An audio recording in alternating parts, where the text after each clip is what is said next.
So we welcome everyone here, church. Okay? And we will accept them definitely. But when it comes to sin, sabi ko nga, we will draw the line. Ganon din sa life group natin. Ano man ang kahinaan ng bawat isa sa life group, di ba? Siguro napapansin nyo na yung mga weaknesses ng bawat isa, di ba? Yung isa siguro laging late, di ba? Yung ganyan, no? Yung iba, di ba, laging may excuses, di ba? Sanay na tayo dyan, tanggap na natin yan, di ba? So, you do deal with that, di ba? Pupunta na lang yan, para bang yun na lang lagi, no? Walang trabaho ulit, nagkatrabaho, lalong late, yung mga ganon, di ba? So how do you deal? Iba-ibang personalities in our life groups, di ba? So how do you deal with that? So we just have to accept. But challenge everyone to change. But kung magpapatuloy pa rin sa kasalanan, halimbawa, umalis sa life group mo, the person choose the wrong path. Hindi nakinig sa advice ng life group. Boyfriend pa rin, o yan, di ba? O, tanggapin pa rin natin yung pag bumalik. Okay? Siyempre, mag-frustrate tayo, nasasaktan tayo kasi we love the person. The relationship has been built. So don't get us wrong, kung sakasakaling gagawa kayo ng ganyan, di ba? Talagang tao lang na may relasyon na kayo sa life group niyo, you have learned to love each other, pray for one another, all of a sudden, biglang, di ba, masasaktan talaga. But, you are still accepted. Amen? Hindi ba naman tayo parang dito manggap, di ba? And our intention, of course, di ba? We will not condemn, of course, but we will encourage to change. Amen. Amen? Hindi mo sa katabi mo. Tanggap na kita.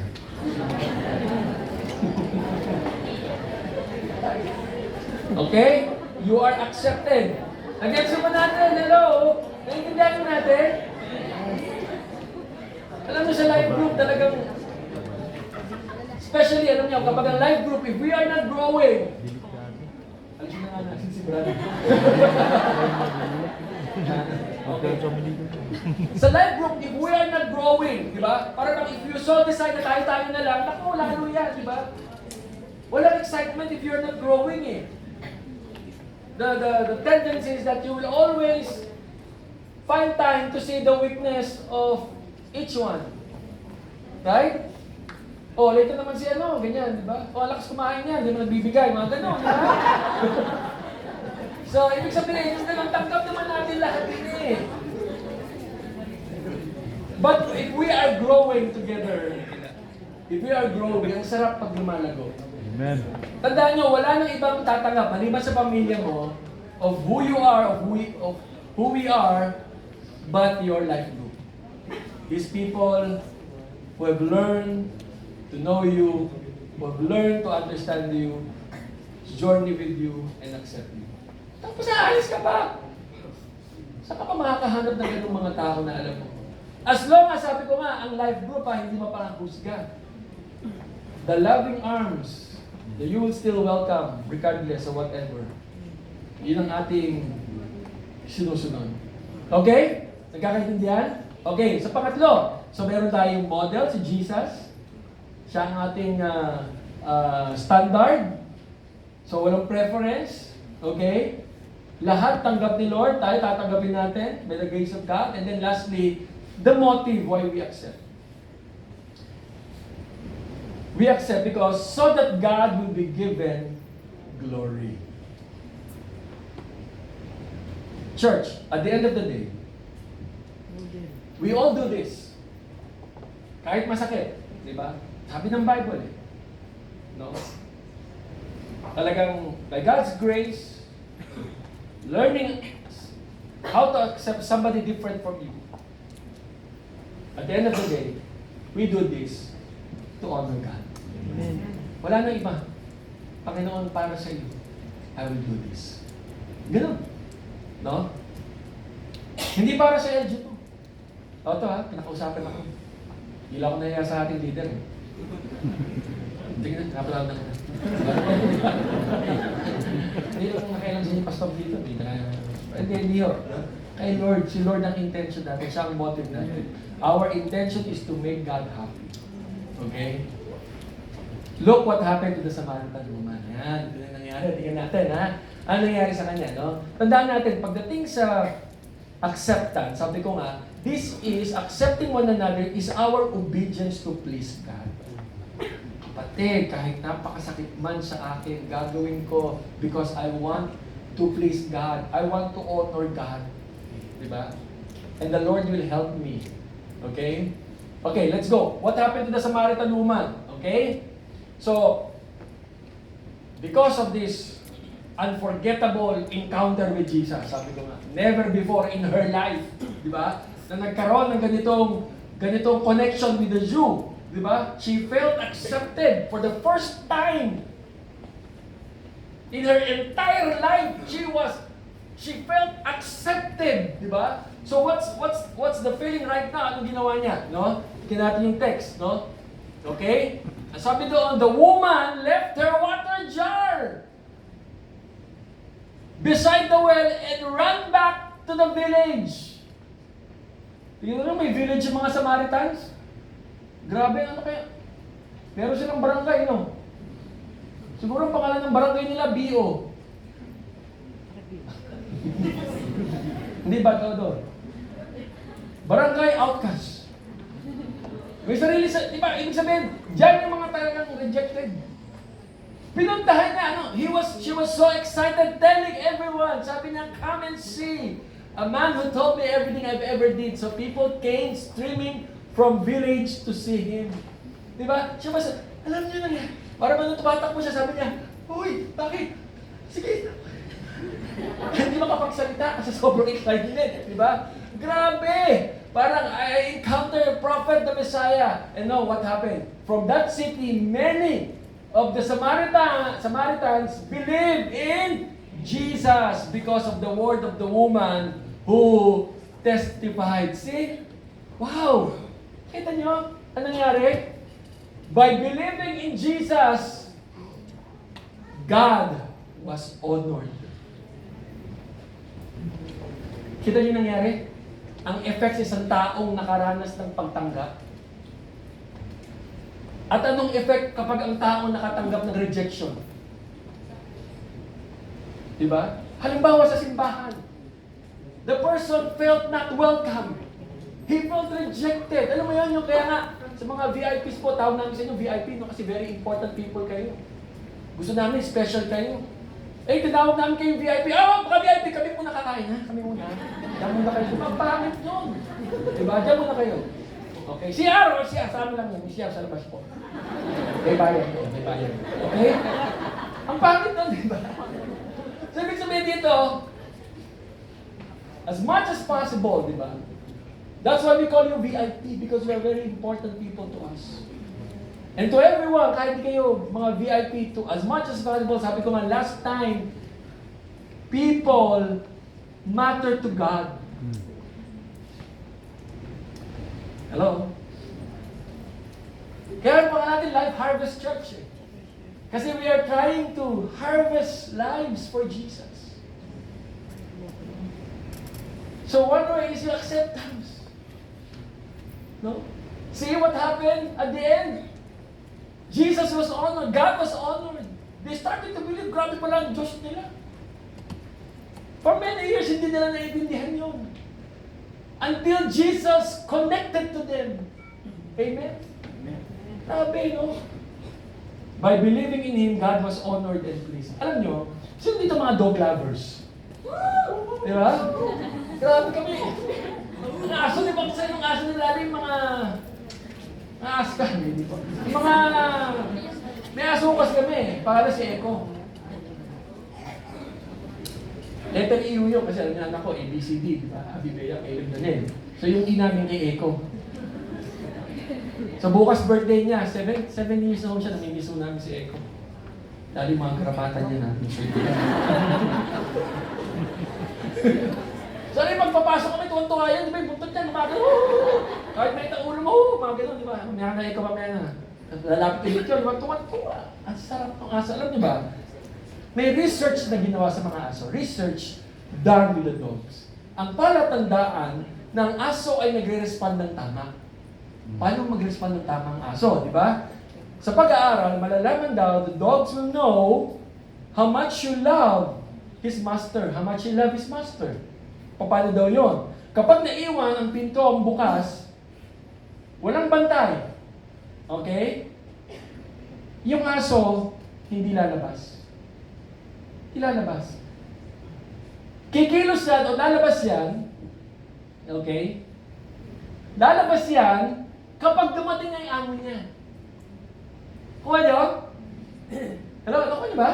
Diba, lupit no? Hindi lalabas yan, pero kikilos yan kapag dumating ang amo niya. That's the sign that the dog understands the love of his master. Grabe, ang lupit, di ba? No? Ganun ba siya ko sa atin? Kasi pagbukas, labas ka agad eh. Mapupupo na kagad yun eh. Pero ganun yung palatandaan. No? Grabe, ganun pala, no? Eh, sino bang hindi matutuwa mo? Oh, bait naman nito, kahit nakabukas ang pinto, hindi maalis, di ba? Sino hindi among matutuwa nun? Ganon, nire-respeto yung pagmamahal ng amo. Alam niyo sa atin, ganun din eh. Our motive or intention of our obedience to God is to make Him happy. Church, yun po eh. Ba't tayo sumusunod kay Lord? Lord, kasi gusto ko masaya ka. Ano yun? The reason why we obey God because we want God to be happy. We want to honor God. Amen? Yan, yung pagpunta niyo sa church every Friday, this is obedience. You make God happy. You make heaven smile. Pagdating niyo ng life group, pagbabasa niyo ng Bible, pagpe-pray ninyo, you are making God happy. Why? Because that is your obedience to God, church. Hello? Diba? Kaya tandaan niyo, kapag sumunod ako kay Lord, I'm not following because of somebody else. I am following God because, Lord, I want to make you happy. Sino gustong pasayin si Lord? Diba? That's our motive. We accept people because, Lord, I'll do this. I want to make you happy. Okay? That's our motive.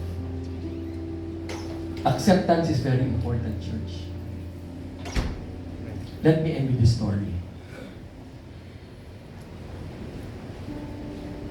We struggle when there are times we are being challenged to accept people. But there's a story about a soldier who was finally coming home, who have fought in Vietnam, and tinawagin niya yung parents niya, pauwi na siya tapos na yung gera eh. Buhay out sa tatay nanay niya, sabi niya, Mom, Dad, I'm here. Oh, we're glad you're here. Yes, I'm excited to see you, Mom and Dad. We too, we are so excited to see you, son. Sabi niya, but Dad, I have a favor. Meron po akong kaibigan, I have a friend I like to bring home with me. Dadalhin ko po yung kaibigan ko. Oh, sure, sabi ng nanay. Gusto namin siya makilala. We would love to meet him. But Mom and Dad, sabi niya, meron po akong sasabihin sa inyo, there's something you should know about this. He was hurt during the battle. In fact, he stepped on the mine, lost his leg, and lost his arm. And gusto ko po sana siyang tumira sa atin. I want him to live with us. Oh, sabi ng nanay, I'm sorry to hear that, son. Maybe we can help him find somewhere to live. Sabi nung anak, no, Nay, di po eh, I want him to live with us. And then, sabi ng tatay, son, you don't understand this. No? What you're asking is so big. No? Someone with such a handicap would be a terrible burden on us. Meron tayong buhay, di ba? And we cannot let something like this interfere our everyday lives. Understand this, no? He'll find his own life later on. We will help him. At that point, yung phone naghang na. Hindi nagbabayad na. So wala na narinig yung mga magulang. Few days later, nakatanggap ng tawag yung magulang from a San Francisco police na ang anak nila namatay na. Kasi sabi, tumalon daw sa building, no? He died after falling from a building. Iyak sila ng iyak, yung mag-asawa, iyak ng iyak. So, sabi ng police, they believe it was suicide, no? So, yung mga parents sa malungkot, flew to San Francisco, no? Dinala sila sa morgue para kilalanin yung anak nila. Ito yung anak ninyo. And they recognize him. But to their horror, they discovered something that they didn't know. The son had only one arm and one leg.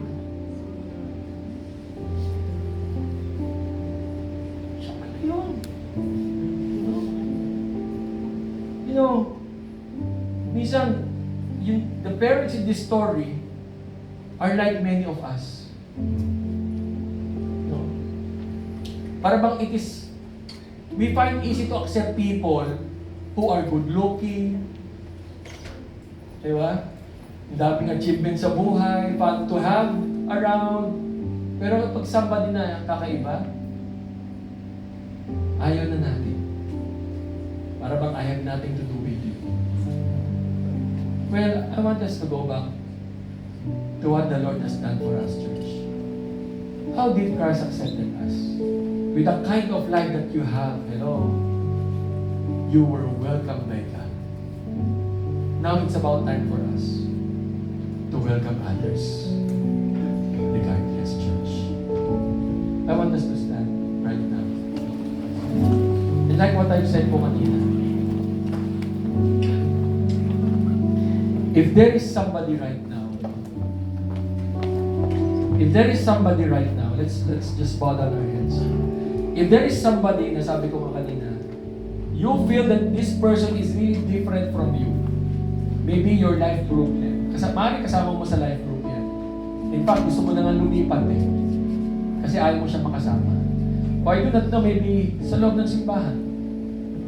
You got the opportunity to know this person, but you are trying to prevent this person. Why? Because that person is different from you. Or maybe your family member. Maybe your brother of a workplace. I do not know. Kaya nga ang challenge sa atin right now, today, this afternoon. If there is somebody that we feel na it's not accepted in our standard, this is our time to ask God's forgiveness.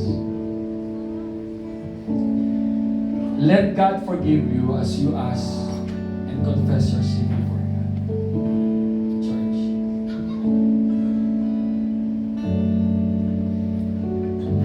If you are guilty about this, nararamdaman mo, Panginoon, may iniwasan nga pa akong tao.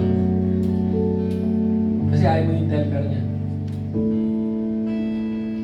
May iniwasan kang tao, bakit? Kasi nga, feeling mo, siya yung sisira sa plano mo. No? And if this person, sabi ko nga, is someone who is in your life group, I do not know. I think you have to consider right now, at this very moment, to ask God, Lord, give me grace to accept people the way you accept them. Sige po, just I give this time for you. Maring an old friend who betrayed you, ask the Lord. Remember, we are Christians. Tayo po ang mag-a-adjust. In the name of Jesus. Just talk to God right now and let God hear your cries and let God hear all the complaints that you have to this person. And just say, God, Lord, I'm sorry. Help me to accept